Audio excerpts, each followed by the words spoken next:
Hello friends, super magic રસોઈમાં મિત્રો હું આપણું સ્વાગત કરું છું. આજે હું આપણે રૂટીન વોશિંગ મશીનને અંદરથી કેવી રીતે સાફ કરવું ને એનો વિડીયો હું તમારી સાથે શેર કરું છું. તો તમને ચોક્કસ આ વિડીયો ગમશે. ગમે તો લાઈક કરજો, શેર કરજો અને સબસ્ક્રાઈબ કરવાનું તો ભૂલતા જ નહીં. તો મિત્રો આપણે આજે ઘરેલું ઇન્ગ્રેડિયન્ટથી જ આપણે વોશિંગ મશીન સાફ કરવાનું છે. તો આપણે આગળ વધીએ. તો મિત્રો આપણે જો વોશિંગ મશીનમાં કપડાં ધોઈએ છીએ તો થોડા ટાઈમે અંદર એટલી ગંદકી જમા થઈ જાય છે ને, તો એને કાઢવા માટે આજે હું ઘરેલું રીતથી તમને સોલ્યુશન બતાવું છું. તો એમાં શું કરવાનું છે તમને જોવો છો કે જો આપણે આ ડ્રાયર બેગ હોય જે એમાં પણ એટલો જ કચરો જોવો જમા થઈ જાય છે. આ બધો કચરો અને અંદર પણ કચરો જ હોય છે મશીનની અંદર. એ કચરો દૂર કરવા માટે આપણે શું કરવાનું છે એનો આજે હું તમને સોલ્યુશન બતાવું છું. તો મિત્રો આજે ઘરેલું રીતથી એકદમ તમારું મશીન અંદરથી પણ ક્લીન થઈ જશે. કોઈ પણ જાતના ખર્ચા વગર આપણે ઘરમાં જ અવેલેબલ ઇન્ગ્રેડિયન્ટ હોય છે એનાથી જ આપણે મશીન અંદરથી ક્લીન કરવાનું છે. અને એટલું સરસ ક્લીન થઈ જશે ને કે તમારા કપડામાં ક્યારેય પ્રોબ્લેમ નહીં આવે. મેં તમને બતાવી જો એ ડ્રાયર બેગમાં જેટલી ગંદકી હોય છે તો નીચે તો કેટલી લાંબા ટાઈમે ગંદકી થઈ જાય છે. તો તમારે 2-3 મહિને ઇઝીલી તમે ઘરે સાફ કરી શકશો ને એવા ઇન્ગ્રેડિયન્ટ આપણે બતાવી છીએ. તો એના માટે મેં જો ટાટા સોડા જે આપણે ખાવાનો સોડા આવે છે ને એ લેવાનો છે, અને બીજું આપણે ઈનો જે આવે છે એ લેશું. આ બે જ વસ્તુ લેવાની છે, બીજું કોઈ જાતની ઝંઝટ નથી મિત્રો. અને ઇઝીલી તમારું વોશિંગ મશીન અંદરથી એકદમ સરસ, જે આપણે ઘણા લોકો બહારથી પાવડર લે છે અને ક્લીન થાય છે એનાથી પણ સરસ આ મશીન તમારું ક્લીન થઈ જશે મિત્રો. તમને હું એક ગેરંટી આપું છું. તો એના માટે જો મેં શું લીધું છે કે અત્યારે 3 ટેબલ સ્પૂન આપણે ખાવાનો સોડા લીધો છે. તમારી પાસે કોઈ પણ જે ખાવાનો સોડા હોય ને એ તમે લઈ શકો છો.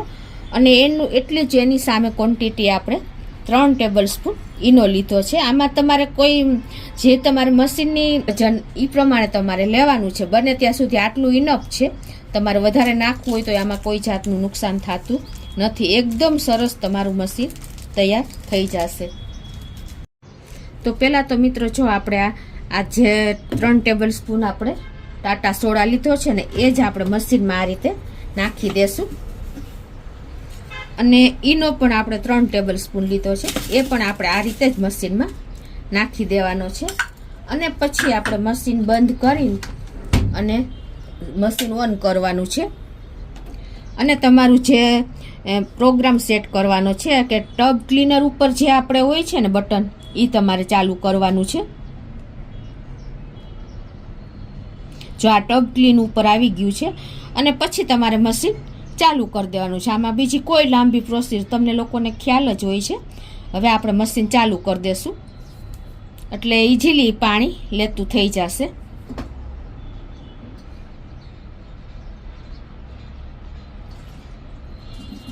જો એની મેળાએ હવે પાણી લઈને અંદરથી ક્લીન કરી નાખશે. હવે જે કચરો નીકળશે ને એ હું તમને બતાવું છું આગળ. જો મિત્રો આપણે મશીનનો કદડો જો કેટલો નીકળ્યો છે. જો આટલો કચરો નીકળે છે. આપણે ખાલી ઘરના ઈનો અને આપણે સોડા નાખીને મશીન સાફ કરીએ છીએ ને, તો મશીનનો અંદરનો કચરો જોવો તમે કેટલું ડોળું પાણી નીકળ્યું મિત્રો. ઇઝીલી આપણું મશીન સાફ થઈ જાય છે ઘરના ઇન્ગ્રેડિયન્ટથી. તમે એની ટાઈમ તમે આ રીતે ઘરે કરી શકો છો, કોઈ પણ જાતના બહારના પાવડર લીધા વગર મિત્રો.